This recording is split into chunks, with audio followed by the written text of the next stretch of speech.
Salut copain, ça joue bien. J'y crois pas du tout, cette guerre avec l'Iran, quoi. L'Iran, ils sont coupés d'Internet, je t'avais dit l'année passée. Si ils font la guerre, ils se déclarent la guerre, ça pète, là, la guerre des 12 jours, là, qu'il y avait eu. Je t'en avais parlé un mois et demi avant, je t'avais dit, s'ils se font la guerre, c'est la preuve qu'ils sont amis, quoi.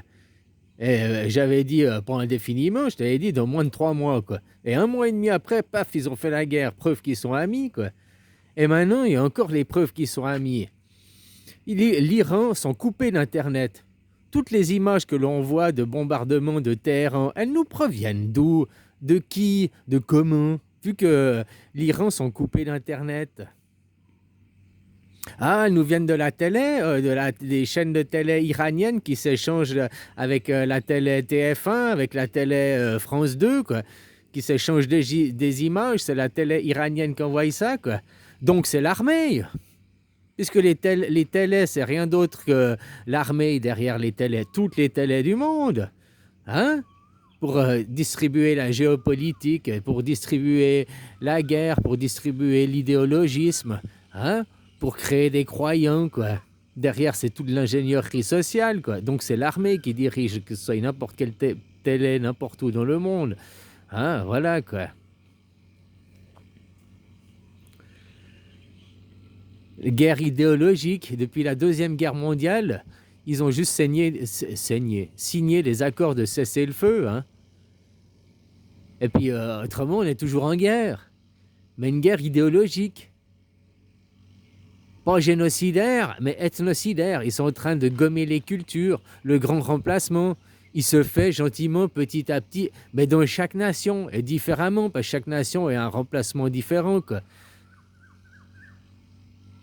Tu vois bien la musulmanisation qu'il y a de l'Europe, et pas qu'en France, parce qu'il y a des vagues de migrants qui sont là, hein, puis au lieu d'avoir un programme d'intégration, non, il y a un programme de séparatistes. Eux, ils vivent dans un pays étranger, mais leurs coutumes, leurs us et coutumes, au lieu d'adopter les us et coutumes de sur place, quoi. Ils sont pas dans l'intégration, quoi, justement. Mais bon, pourquoi ils sont pas dans l'intégration? Il y en a, ils cherchent à s'intégrer, mais on refuse qu'ils s'intègrent aussi. En leur disant, le mec, ça fait 10 ans qu'il est là, qu'il travaille, qu'il paye ses impôts, et tout, hein, il parle bien français, sans accent et tout. Et non, tu lui dis, non, jamais tu seras français, tu seras toujours un arabe, tu seras toujours... Finalement, ces gens sont bien plus français qu'un Français, quoi, puisque normalement, un Français, la chrétienté, doit avoir le cœur sur la main, doit ouvrir son cœur. Le mec, il est venu de son pays où c'était la misère, il est venu dans un pays où c'était mieux, et puis il est arrivé, il a appris une nouvelle langue. Tu sais, c'est pas facile, l'expatriation ou l'immigration. Les expatriés, c'est plus facile parce qu'ils sont envoyés par des entreprises, et puis hein, tout est payé, ils suivent un tapis roulant, quoi. Mais les immigrés, ils arrivent, ils n'ont rien, ils doivent apprendre la langue, ils doivent apprendre après trouver un travail, se refaire des relations, se refaire des amis, se refaire une nouvelle vie.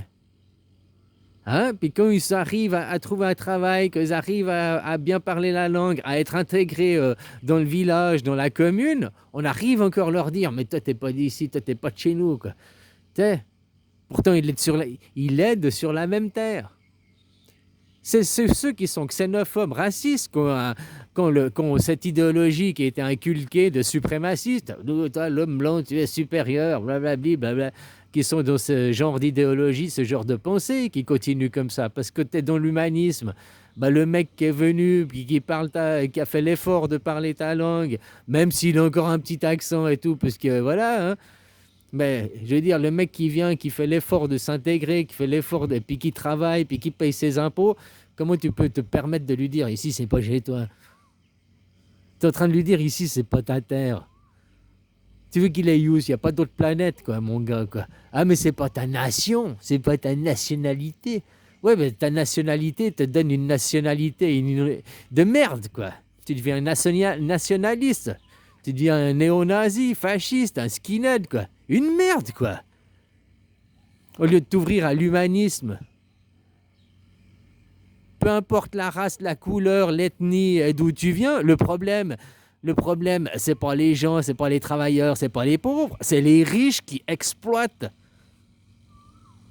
Tu vois, comme cette guerre au Moyen-Orient, je te dis, on accuse tout sur l'Iran, mais je te dis, tout est arrangé, tous les coups sont bipés d'avance pour faire le divorce entre Israël et puis les USA. Mais voilà, quoi, c'est comme l'ayatollah, s'il voulait un changement de régime, et il faut, ben voilà, sa disparition, la suite, sa succession qu'il avait préparée, hein, voilà, les choses se suivent. Mais ne se ressemblent pas forcément, quoi. Hein, il peut aussi avoir des petits changements, quoi. Le Moyen-Orient, tu vois, il y a des démentis de l'Iran. Parce que, comme je te disais au début, l'Iran, on est tout coupé d'Internet, puis quand on nous voit des images de propagande, tu vois, il y a une raffinerie de pétrole qui a pété aux Émirats arabes. Et ils accusent l'Iran, quoi, d'avoir fait péter cette raffinerie. Et puis, ben, l'Iran, il démentit d'avoir fait péter cette raffinerie, par exemple. Ouais, ce serait une frappe directement de Israël ou bien des USA. Tu vois, je t'ai dit, Israël, ils ont des ennemis, machin, l'Iran est l'ennemi. Mais c'est comme si moi je te dis, mon ennemi, il est là-bas, à l'autre bout du champ. Moi, je vais faire la moitié du chemin et lui, il va faire la moitié du chemin. On va se battre au milieu, entre deux. Si Israël désigne à l'autre bout du champ, là-bas, l'Iran, l'autre bout du champ, désigne Israël comme ennemi, la guerre, elle se passe où? Entre deux, quoi. Donc, l'ancien Empire ottoman, tous ces pays qui sont divisés, qui sont avec plein d'ethnies différentes, où finalement, le seul moyen là-bas, ce sera ni la politique. Israël, c'est quoi sa politique? C'est nous sommes les peuples de la lumière et vous serez nos esclaves, quoi. Hein, vous serez nos esclaves. L'Iran a déjà une meilleure théologie, hein, puis c'est une démocratie, quoi, voilà. Mais c'est toujours pas une démocratie directe. Donc moi, j'ouvre la voie pour une troisième option là-bas, que le grand Israël ou le grand Iran, ce soit ni l'un ni l'autre, mais un grand Moyen-Orient qui est en démocratie directe. Autant la Turquie peut faire une démocratie directe, autant la Syrie une démocratie directe, le Liban une démocratie directe, et puis ils appellent ça, pas les Émirats, l'Arabie unie, quoi. Pas les Émirats arabes unis, parce que ça existe déjà, c'est un pays, mais comme ils disent les États-Unis, ils pourraient après les musulmans unis, les musulmans unis, ou bien voilà, quoi. Parce que dans les musulmans, tu vois, l'Iran, c'est des chiites, puis il y a l'autre côté, l'opposé, c'est les sunnites.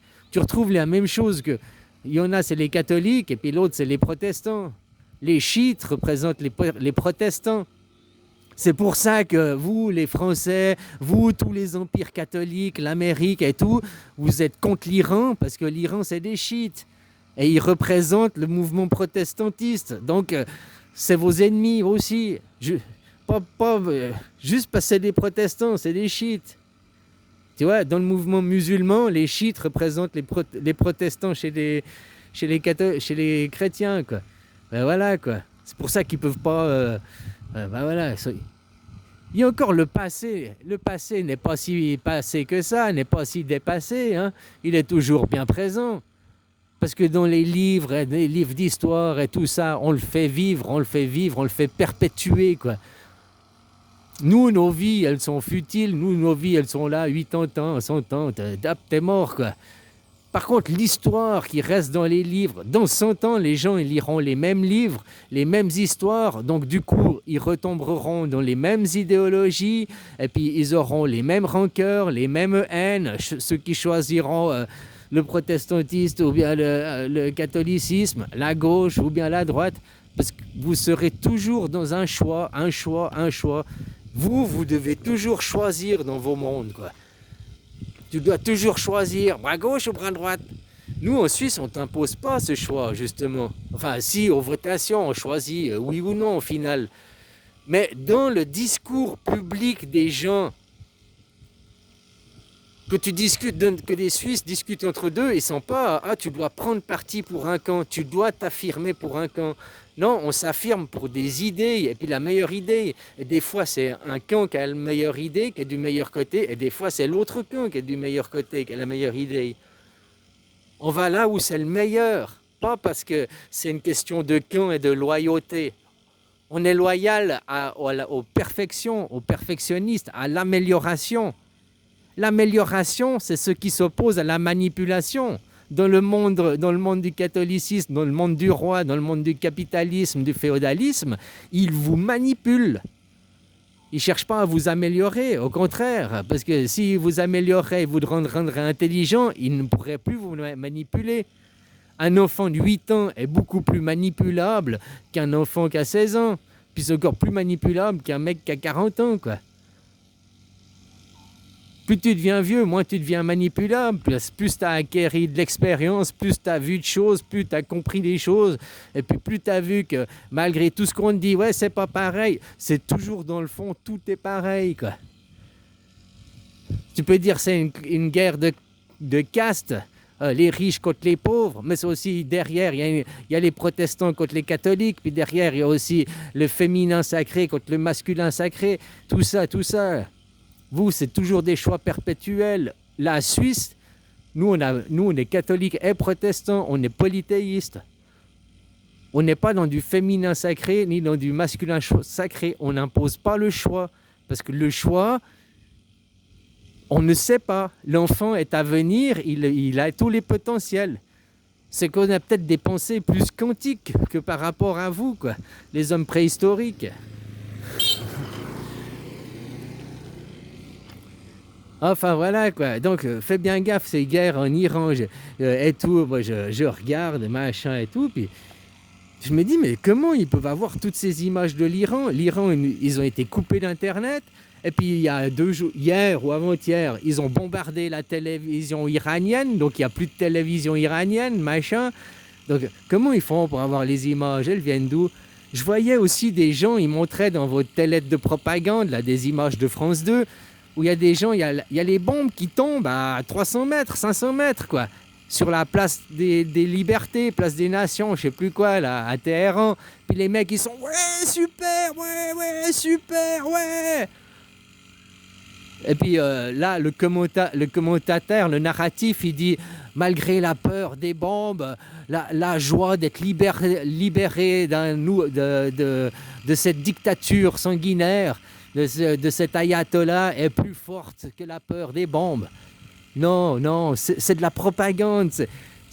Quand j'ai vu ces images que paf, ça m'a tilté l'envie de faire cette vidéo, parce que c'est complètement de la propagande. Même, imagine, toi, t'es anti-Macron, t'es contre Macron, t'es contre le système. D'accord. T'as une bombe qui va tomber à 300 mètres de chez toi, quoi, sur le 500 mètres de chez toi, quoi. Ça fait boum, hein. Même si t'es contre Macron, mais merde, les gars, l'Elysée, c'est pas là, quoi. Pourquoi vous me tirez sur moi? Tu comprends ce que je veux dire? Même si t'es contre Macron, contre ton gouvernement, si les bombes, elles tombent, tu vas pas te réjouir, surtout qu'elles te tombent près de toi, quoi. Tu vas pas te réjouir, même si t'es anti-Macron, quoi. C'est que de la propagande, quoi. La réaction des gens, c'est pas possible. Ou alors c'est des touristes, des anti-iraniens qui sont là pour destituer, tu vois, puis des pro-guerre. Personne ne se réjouit de voir des bombes tomber près de chez soi, quoi. À part pour la propagande à la télé, quoi. Il y a comme un que j'aime bien suivre des vidéos, là. À chaque fois, c'est un zapping qu'il fait, la Pages. Et puis, chaque fois, il dit, c'est South Park, les gars, c'est South Park, les gars. Mais ouais, moi, j'ai jamais regardé de dessin animé South Park. Mais apparemment, ouais, on vit dans une série télé, quoi. Top Bordel, Santa Barbara, machin. Tu vois, on change pas de film d'un coup d'un seul. On reste toujours dans la même série, quoi. Et puis pourquoi ils sont... Puis eux, les Amériques, j'ai vu qu'il y avait des défilés en France qui étaient pro pour l'Iran. Ouais, ils sont pro pour les bombardements. Ils défilent avec quel drapeau iranien? Avec celui du Shah. Donc celui d'un retour d'une monarchie. Donc le retour du christianisme. Donc le christianisme, c'est le monde du féminin sacré, quoi. Voilà, ils veulent instaurer le féminin sacré. Moi, je te dis, ni féminin sacré, ni masculin sacré. La démocratie directe, et c'est l'enfant sacré, quoi. Et dès 18 ans, on te donne le droit de vote, quoi. Hein? Voilà. L'enfant sacré, la démocratie directe, la troisième voie, celle que personne... De aucun discours à la télé, t'entends jamais parler... Jamais t'entends parler de démocratie directe, c'est la solution, c'est la démocratie directe. La constitution suisse est déjà établie. Et la constitution suisse est anti-ethnocide. Un ethnocide, c'est comme un génocide, c'est la même chose, sauf que sans les armes. Donc nous, on est anti-ethnocide, les mots de notre constitution, pour éviter qu'il y ait une guerre. Il y a une guerre de croyances. Oh, il y a le Rösti-Grabel, la guerre des Suisses allemands, des Suisses romands. Il y en a, ils la prennent pour de vrai, au sérieux, quoi. Mais il y a ceux qui sortent et puis qui comprennent que ça a été un système éducatif pour créer ton ego, ton petit moi-je, pour après t'ouvrir à l'humanisme. Mais on n'est qu'une nation, on n'est qu'une seule terre. Donc t'es qui, toi, pour dire casse-toi, rentre chez toi? En plus, des fois, c'est des immigrés qui sont là depuis 3-4 générations.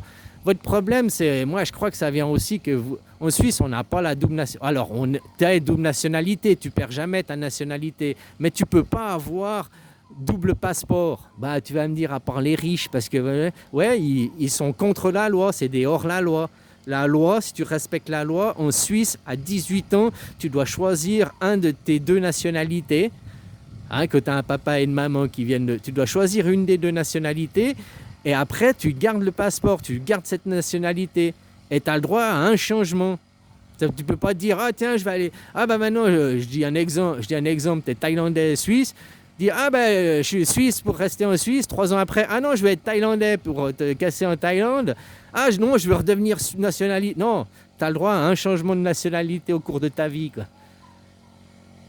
Donc à 18 ans, tu choisis, tu veux quel papier, la nationalité thaï ou la nationalité pour ton passeport. Tu ne vas jamais perdre ton autre moitié de toi, mais tu dois choisir une des deux.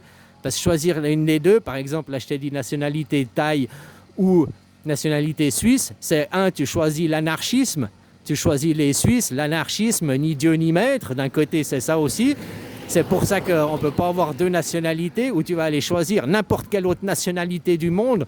Là, j'ai dit Thaïlande, c'est une monarchie. Mais tu prends la France, c'est une dictature. Donc c'est entre la Thaïlande et la France, la Thaïlande où il y a une monarchie, il fait mieux vivre qu'en France où c'est une dictature. Hein. Tu vois, là c'est l'armée au pouvoir, vous c'est l'argent au pouvoir, quoi. Enfin voilà quoi. Tout ça c'est toujours les guerres de oui, non, tu dois choisir, tu dois prendre parti pour un camp quoi. Ouais, mais quand t'es né, quand t'étais à la création, t'étais androgyne, t'avais pas prise de parti de camp quoi. Mais après on t'oblige à choisir. Puis ça c'est le monde des mamans. Tu dois avoir un préféré. C'est quoi ta couleur préférée? Je sais pas, moi j'aime toutes les couleurs. Ah non mais tu dois en avoir une préférée. Mais non, je dois pas en avoir. J'aime toutes les couleurs. Voilà, j'ai pas de couleur préférée. Quoi. Il faut, tu vois, il y a des gens, ils sont séparatistes, séparationnistes, quoi. Voilà. Puis c'est pour ça que je parlais de l'identité. En Suisse, t'as pas double passeport parce que c'est où t'es un anarchiste ou t'es un dictateur. Dans les pays dictateurs, tu vois, tu peux avoir le passeport français, le passeport japonais, le passeport libanais. Demande à Carlos Ghosn, il a 5 nationalités, quoi. Hein? Tu vois, c'est aussi là qu'on va devoir voir avec Soral qui se réfugie en Suisse, qui a des propos antisémites et il va se réfugier où? Chez les Juifs, quoi. C'est marrant, ça, hein? Puis, soi-disant, je crois, il a la double nationalité. Mais double nationalité, c'est pas double passeport. Il doit choisir un des deux passeports. Et s'il choisit le passeport suisse, alors il doit s'excuser envers les Juifs, puisque maintenant il a accueilli avec les Juifs. Donc, tu vois, Soral, il est brisé, quoi. Son idéologie, il était tout antisémite, et puis maintenant il demande aux sémites de l'accueillir, il demande refuge aux sémites, quoi. Hein? Et puis s'il choisit le passeport français, il va être expulsé de la Suisse et puis aller purger ses 2 ans de prison en France, quoi. Voilà, quoi. Donc qu'ils choisissent bien aussi, puisqu'en Suisse, c'est interdit d'avoir 2 passeports, quoi.